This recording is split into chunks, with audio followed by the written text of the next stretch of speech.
Hey guys, welcome back to the Mets franchise. In this episode, we're going to be wrapping up the month of May, getting into June. As you see, we're 24 and 22. I think we ended the last episode after the Dodgers, who were like 22 and 15. Yeah, now we're now we're 24 and 22. Went on a little losing streak there. Lost 3 out of 4 to Atlanta. Got swept by Washington, and we split these first two against the Chicago White Sox, which we'll be playing in this episode. First, let's show you where we are in the standings. We're about 2 games out of the division, so not bad at all. The Marlins are in first place right now. We'll see how long that lasts. Braves right behind them. In the wild card, though, we are tied for the third spot. Kind of a log jam right now. The Central's tight. The West is tight. It's all tight here. A lot of teams in the mix for that wild card spot. Let's see how everyone's doing. Spoiler alert, it's not great. Just take a look at the averages. Brandon Nimmo, 217, 8 home runs. Not what you want from your leadoff hitter. 281 from Lindor, that's solid. 11 home runs, 28 RBIs already. He's having a nice, good year so far. So good from him. Our star shortstop, Luis Robert, who obviously we got in the trade with the White Sox, who will be playing first in this episode. Not off to a great start. 211, only 6 homers. His stats keep going down. I'm getting a little concerned, not going to lie. Pete Alonso, 228, 10 home runs. He's cold right now, but I mean, that's not terrible for him, I guess. That average, though, again, low. Francisco Alvarez, 197. It's been 142 at bats. He's still batting below 200. I'm getting a little worried, not going to lie. 9 home runs, though. 17 RBIs. Brett Baty he was hurt basically all last season. He comes back, and what's he doing? He's batting 162. Yikes. 111 at bats, 162. Not good at all. He needs to turn it on and turn it on quick, or he's not going to be our third baseman much longer. Jorge Soler, we brought him in the DH. He's only batting 203. He's got 6 homers, 18 RBIs. But, I mean, my goodness, this has got to be the worst average in the league. The worst average team in the league. 199 for Randall Grichuk. I mean, it just doesn't get any better. You wouldn't think you can get worse than low 200s, but it does. And then Ronnie Mauricio's 217, which, to be fair, I'm not expecting a high average year from Ronnie Mauricio, just for him to show more pop and then be in like the low 200s. And he's doing okay. Roberto Perez, we realized we didn't have a catcher, so we just went out and signed Roberto Perez. So he's on the bench. He's not going to play much. Starling Marte is actually starting to hit 293 and 92 at bats, 11 RBIs, and that's off the bench. So I think we're going to plug him in for Randall Grichuk for now in the left field. Grichuk will just play against lefties until he gets that bat going again, if he does. Luis Guillermo, he's a good bench bat against righty, 92 contact versus righties, but he hasn't done much either. And then Mark Vientos only plays against lefties, but he hasn't done much. 236 better than what Brett Baty's doing, but not great. Our pitching, that was a big problem for us last year, is actually our shining bright spot for us this year, and our lineup has been terrible. So pitching, Corbin Burns had a solid ERA. Dylan Cease, 3.21. Believe that's the best of the bunch, but we'll keep going down the list. Julio Urias needed a bounce back season after that disaster last year, and he has just that 3.23. Very good start for his season as well. As the strikeouts really aren't there, but I think they're never there in this game, really. I mean, the strikeout numbers are not good for starting pitchers in this. Kodai Senga is off to a mediocre start at 4.37. Not bad, but definitely not good by any means. And then David Peterson's very solid 5th starter. Anything that starts with a 3, I will be over the moon with David Peterson for. Tyler McGill, our long reliever in the 5s, but, long relief, 22 innings pitched, whatever. Jonathan Loaizaga, 3 ERA, solid. Brought him in and free agency. Stephen O'Kirk's been kind of getting hit around in 19 and 2/3 innings, but he was a Rule 5 draft pick, so he's not going anywhere. We don't have any options on him. And also, we need lefties, so whatever. Ron Marinaccio has been struggling. 9.61 ERA in that trade we made with the Yankees for Jeff McNeil. Man, he's been bad. Not good at all. I think we're going to have to make a decision right after this. I'll show you guys in a sec. John Curtis has been mediocre. It's whatever. 12 innings pitched. Blake Treinen's been good. Only 3.2 innings pitched. I think it's because I have these 2 guys in the setup role. I am going to move Phil Bickford over to just long relief. With 2 guys in the setup role, one guy gets in more than the other, and it doesn't matter on overall. It's kind of annoying. Anyway, Phil Bickford's doing not too great. And Edwin Diaz hasn't given up an earned run all season. 15.1 innings pitched. I believe he's 12 for 12 in save ops or something like that. But he has been great. And here we are. We are going to move Ron Marinaccio. He has options. We're going to move him down to AAA. I mean, that's it. If you don't perform, you got to go down. I don't care what your overall is. A 9 ERA is not going to cut it. We're going to call back up Reynaldo Lopez, who's been killing it in AAA, 1.13 in 16 innings. So this call down of Marinaccio, I don't expect it to be all season long type thing. Hopefully he can just build up some good numbers in AAA and he can get right back up. And we'll send one of those mediocre guys down because he's got the stats and he's got the overall to be good in this bullpen, be a key piece, but he's just not doing it. Anyway, we're playing the White Sox, and of course I'm going to show the game. Dylan Cease is pitching against his former team. Wouldn't show any other in this series. He gets Andrew Benintendi to strike out to start the game. He'd have a clean first inning. We're going up against Touki Toussaint, who was really low on energy this game, I noticed. I think I don't know, this game is kind of weird, but who knows what happened. But we'll just call it an opener for today as he strikes out Luis Robert, his first at-bat against his former team, although he was playing 2 games before this, so not really. But you know what I mean. Anyway, Joey Gallo in the second. No doubt about this one. Home run into right center off Dylan Cease. Joey Gallo on the Chicago White Sox starting to hit again. It's his 9th home run of the year. So that one's gone. He's back in New York and actually hitting, as long as he doesn't play for a New York team, I suppose. In the second, we got second and third, 2 out for Starling Marte, who just got in the lineup, and he strikes out swinging. So the offense is struggling. I wanted to show this because this was Kevin Parada and Drew Gilbert hitting back-to-back, the 2 guys we traded in that Cease and Robert deal. So I just wanted to show you they're both in the starting lineup against us. Also, Ray Mitre, a pitcher, is in their rotation. He just was not in, he wasn't pitching against us in this series. Anyway, speaking of pitching, Touki Toussaint, he can't get a small dribbler for Luis Robert. He's going to reach. His bases loaded, 1 out, and they will take him out. Like I said, he was low on energy, so I guess he was a starter. That's Kai Bush versus Pete Alonso. Bases loaded, 1 out. Bringing a lefty to versus Pete Alonso is kind of risky, but he grounds to short. This should be an easy double play on the first, and the throw's offline, and Andrew Vaughn misses the tag, and it's Pete Alonso is safe, so the run's going to score as we tie this one up at 1. In the fourth, Starling Marte rips one down the left field line. That's a double for Marte.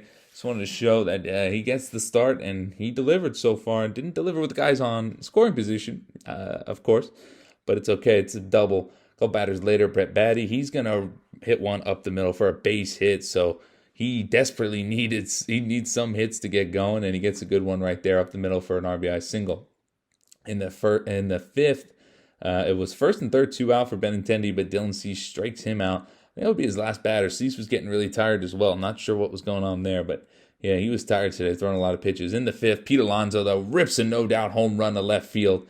That ball smokes. A 2-run shot's 4-1 Mets now in the fifth as Pete Alonso delivers his 11th home run of the season as well, 4-13. Absolute missile. In the sixth is Joey Gallo again. Dylan Cease did pitch the sixth, excuse me. This would be his last inning. He was tired at 95 pitches, but he gets Willy Adames looking. Beautiful fastball, bottom of the zone. 6 innings, 1 earned for Dylan Cease against his old club. That was brilliant.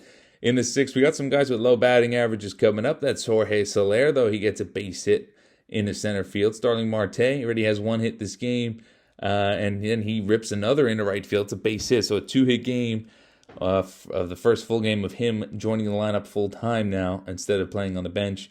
Brett Baty rips one to right, no doubt about it. Upper deck shot, 3-run home run. It's 7-1, blows this game wide open. He needed that. Man, did he need that. 167, I think it was, going into this game. Something like that. He gets 2 hits, RBI single, 3-run shot there. Luis Robert would do damage against his old team as he smokes one in the right center field gap and gone. 2-run shot, makes it 9-1 Mets as he hurts his former team as well. So Cease and Robert both hurting the White Sox in this series. Joey Gallo hurting us in this series, though. It's his second home run of the game. That one's a tank job way out in the right center. I mean, way out of there. That ball's gone. 3-run shot, 9-4. That's still a 5-run lead. We're not worried, but that ball was smoked as Blake Trinan would come in the ninth and get a double play to end this game. 9-5, Mets win it. Good win. Offense came alive. 9 runs, couple big homers, couple guys stepped up that needed to step up. Good outing from Marte and Dylan Cease as well. We'll jump ahead a little bit versus the Colorado Rockies. So we jumped ahead quite a bit. We're 39 and 36 now, still in that same area of record. Not bad. We're going up against Antonio Senzatella, 3.15 ERA, pretty solid. In the first, leading off is Brandon Nimmo, and Brandon Nimmo is going to hit a lead-off shot in the gaps. It's going to get over that high wall. It's going deep. It is going to get over the wall. Home run into the bullpen for Brandon Nimmo. Lead-off shot for him. It's good to see him doing something. He's got that average climbing back up. It's his 12th home run now.